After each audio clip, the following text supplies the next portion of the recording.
All right, so what is your name, sir? My name is Stacey Peek. Okay, and we are in Green Eggs and Jam. Green Eggs and Jam here in downtown Morganton, North Carolina.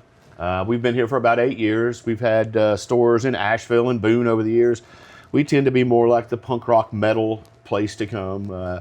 We also do a festival once a year here in town called the Brown Mountain Lights Festival. It's held every October, the last Saturday in October. It's a punk metal oddities festival we have right down here on the square.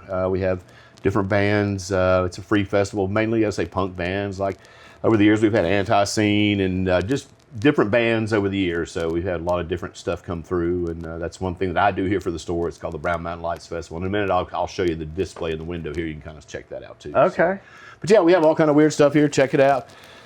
Lots of different records, odd things, everything from Aleister Crowley to G.G. Allin to Milli Vanilli. We have this pretty awesome autographed Bill Cosby record here. We have... Do you have Bill Cosby himself, the comedy album? It's a comedy record. It's funny for sure. So the most obscure thing that people that are like a boomer would be like, oh my God, I can't believe he has one of those. I'm not sure about what the boomer would be like, but I can kind of just give you a little tour here. Okay. Just kind of go down. We got books and stuff, all kind of random things. Okay. As I was talking about, this is the t-shirts we have for our Brown Mountain Lights Festival. It's our 5th year coming up this year doing that. And it's a free festival. It's a lot of fun. You can check it out on the Facebook page, the Brown Mountain Lights Festival Facebook page. Different things. I've had this Johnny Cash poster for like 25 years. How'd you get into this business here? Well, it started back in '94, and in Asheville at the time, there wasn't a record store quite like what I was doing with punk and indie rock and metal stuff, so that's kind of where I got started with it. And then sold that one in 2005, had a couple kids, moved here, opened it back up with my son about 8 years ago. Now he's a chef in Asheville. Now he works up at Asheville, so it's just me running it now. So I enjoy doing it. I like to sit out here and talk to the community, and if you want to know what's going on in Morganton, I'll be glad to tell you. Well, tell me what's going on in Morganton. I mean, the parking issues going on right now, so we're doing some things with the parking. That are redoing that. But Morganton's a nice town. I mean, it's a good friendly little town here, and we enjoy being here. So, yeah. Is Morganton having a resurgence of trying to get past the old days and reinvent itself? Well, sure. Yeah, I mean, there's lots of businesses that have been here, like Benjamin's on the corner down near the clothing shop. It's been here for almost 50 years now, and he's lots of smaller businesses moving in, new restaurants. It tends to flop over about every 5 years. You see kind of a turnaround of the town. But I mean, it's a nice place to live. We're about an hour or so from Asheville, about an hour or so from Charlotte, and about an hour or so from Boone, so you can go see the snow and you can see the city life. And we have a lot of good restaurants, a lot of local businesses, and just a lot of good people here in Morganton. How would you say Morganton's different than other North Carolina mountain towns? Is there one way you could say you're a little bit more set aside? As far as uniqueness, I mean, we have, as far as businesses go, we have a lot of unique businesses here. We have Fontaflora Brewery here that makes beer, and it just, I don't know. It's just I've been here now so long. I'm just part of the community, so I like to support everything that goes on here in town. So, yeah. And we do that with our festival. As I say, we do that as every year. It's going to be on Halloween this year on October 31st. It'll be right on the stage down here. And when you walk around town, you'll be able to see the stage down here, and you'll be able to see some other things. And a lot of people like to do the hiking. There's a lot of hiking here too. There's Lake James, about 20 minutes from here. So if you like to go boating or go swimming, there's Lake James. There's two state parks there. I don't know. Digging the shoes. Thanks. What inspires you, Stacey? The people here in town. I mean, this is not a business where you get rich, but it's a business where you get rich off of other things, being a part of the community and just interacting with folks. And anybody that walks by, I sit out here all day long most of the time, and I talk to everybody that comes by. So whether it be, the mayor or the homeless guy, I treat everybody the same. So that's the way I've always liked to do things in my life. So how do folks in this part of the state feel about the rest of America? You're kind of tucked into the little mountain town up here. What's the mentality coming out of, what's the news, the buzz, the vibe? Well, I mean, as far as local stuff goes, I mean, the place to be is across the street at Sane's Barbershop. that's where lots of things go along. You know, the politics are made here in town. You can probably see it across the street there. Yep. Nice folks that run Solving Satan's the world Barbershop. problems over Absolutely. You know, one haircut at a time, I guess you could say.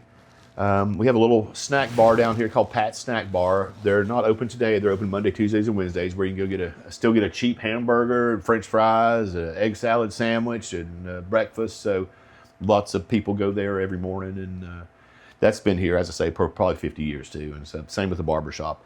A lot of the businesses are just, you know, the staples here in town. But I do see a switch into some things of more higher end clothing shops and different things like that, you know. I didn't grow up here, but at the time there was lots of things like a pool hall was down here down the road, and I hear good stories about that place. Like, you know, sound like a fun place to hang out. And the Alba Theater, which is at the next block up here, they used to host shows. Johnny Paycheck played there one time, and it was the movie theater for many years. Now it's a photography studio.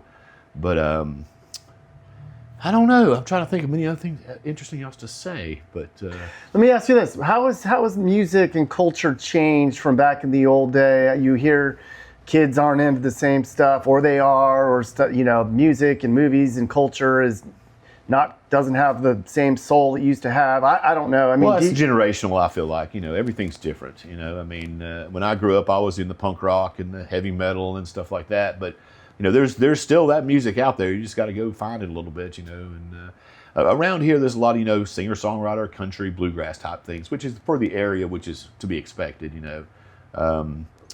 But as far as, you know, like, there's a good local scene here. There's not a real good place for people to play in town, which is unfortunate. And my other stores, we had an area we could play, have a venue inside, so we had bands play all the time in the store. But not here so much in town. There's, you know, there's certain niche things that the breweries like and stuff like that. So yeah. Trying to think of anything else, but how has technology changed, you think, music and culture, pop culture at all? Well, you can find anything you want on the internet now. I mean, as far as to listen to it, you know, there's physical media, which has gone from records back in the day to CDs, cassette tapes, and then back to records and cassette tapes and CDs. So everything kind of goes in a wave. You know, people buy a little bit of everything from the store here, but people want something physically to hold. You know, we can listen to Spotify all day long or whatever, but still, you know, I want something something tangible to hold. And you know, I think that's a lot where you got a lot of bands who tour. They make a lot of their money off, you know, ticket sales, and then they make merch sales or T-shirts or whatever they're selling at their merch booth when they're doing that. And I think that's what keeps bands touring and still alive. It's never ever been your record label making a ton of money, unless you're like Metallica or somebody like that. You're not making a lot of money that way. You know, you make money from your merch sales and from going out and hustling. You know, and that's yeah. I hear kids are into albums again. Vinyl's making a comeback. It never went away. No, it's always been here. You know, just been the popularity of it has resurged in the past 10 years for sure. You know. My daughter's 12, loves Taylor Swift, and she's got all the Taylor Swift records. My son, he was into punk and metal for a long time. Now he's into old school country music. So, you know, music is a thing that it, you know, gets people together. You know, and whether you like, if you might like classical, you might like opera, but you still like music. That's still the foundation of it all. So, and I find, you know, lots of different people come in here, and you know, we like to chat about music and other things too as well. So. What's your least favorite genre of music? There's not one. I couldn't say that I don't have a lot of jazz records. I don't hate jazz by any means. I just not, you know, I figure once I got a little older, I would listen to some Miles Davis and John Coltrane and stuff like that. And I got those records at home, but I tend to listen to just I don't know, the 90s stuff, 2000s stuff, and then some newer stuff I get into. I don't know. I like everything, so my playlist on Spotify is pretty eclectic. So, favorite band of all time? Oh Lord, Nick Cave and the Bad Seeds. I really love Elliott Smith. Gosh, there's too many to say. You know, the Butthole Surfers. I love the Butthole Surfers.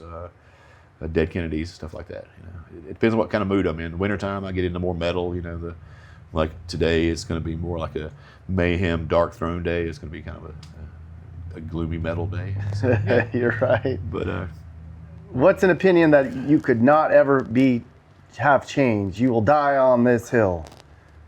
Gosh, I don't know. Just be kind to people, man.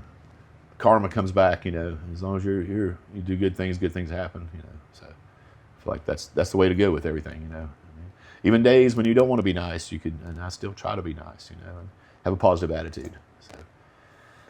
Good, Stacey. Show me your favorite thing in the store, and then I'll get out of your hair.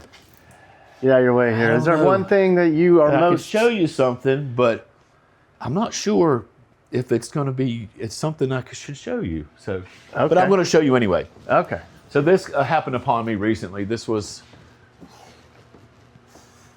a box of cremated remains that I ended up with. Oh. See, that's kind of odd. Can I see the other side? It had a written... Yeah, I guess. Is that their... It came out of a storage locker that somebody sold me, and that's pretty bizarre. And you ended up with somebody, so there's actually ashes. I don't know. I didn't go much further than that. But we did have some odd things happen around the shop once I got it about a year ago. Some things falling off the walls, some records moving around. We have more adult things too. We call them smuttons that we make, and I probably won't show you those. Okay. But those are fun things we have. We like to have fun around the store and not take everything too seriously. Local music here. There's some local stuff here for a band called the Bleach Boys. They played at our festival this year. Wow. Just different random things. Of course. Well, this is really super cool, man. I'm sure there's a lot of people that are gonna spot something in this video and be like, "Oh my God, that was my favorite thing," or "I love that," or "How did he get that?" The paintings up on the wall behind you here, these were kind of acquired. I bought them over the past like 20 years. I've picked these things up. I found the first 4 over here, about 20 years ago. Do you even know who painted them? Well, interesting story. About 6 months ago, this guy comes in. He's in a mobilized wheelchair. We start talking, and I was telling him about all these paintings and stuff. He's like, "I'm an artist," and it turns out that was the dude. Randomly, yet he made all these paintings, and they're bizarre, really cool paintings. Kind of outsider art, folk art type things. He came in here and said, "I painted those?" Well, we started talking. I was like, "Hey," it was called Outhouse Productions, the thing he did. And on the back of these things, I'll show you one down here I've got that he did recently. Yeah. But pretty odd things, Yeah.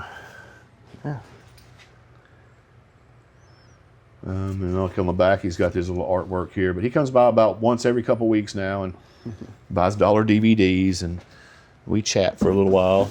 But that's the thing; you never know who the people you're going to talk to could be. Somebody that I love these paintings. I'm never going to get rid of these paintings. Yeah, it's to find the man that made these paintings, that it came to me and that's lots of things in this story. It comes to me for whatever reason.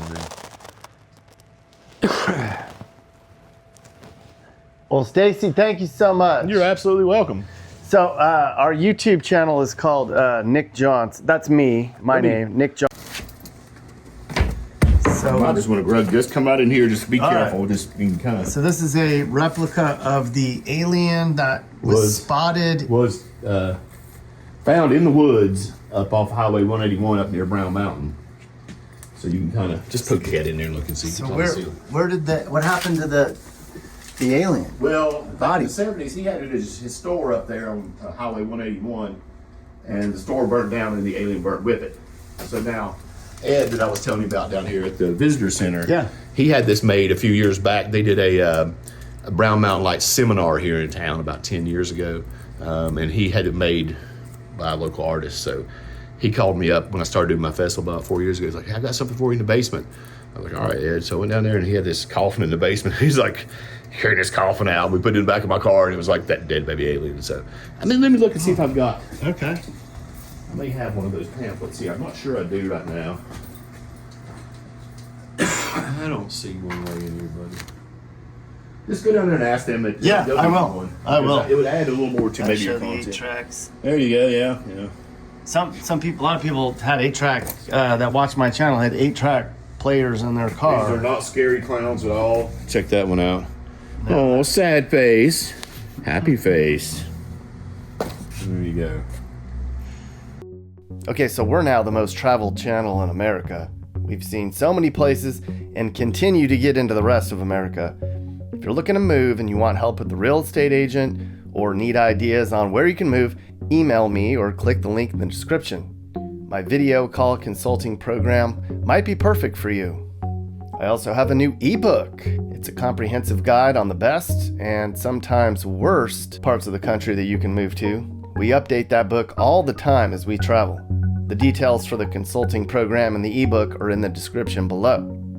If you want Mappy merch, like t-shirts, stickers, and mugs, there's a link to my store in the description, or just click store at the top of the channel. You should think about joining as a channel member. Click the link in the description, or click on membership at the top of the page, or just scan this QR code on your screen. As a member, you'll get to see all the excerpts, Mappy bloopers, and uncensored content. There's even stuff I did back in college on there. I also do cameos. I can send your birthday wishes or hellos or whatever you want in a video message straight to your inbox. The link to my Cameo page is in the description. And finally, we have another channel that you should subscribe to. It's called Interviews Across America, where I upload all the uncut, complete interviews with real Americans from all walks of life. The link for that channel is in the description too, or just search for Interviews Across America. That's it. Thanks for watching.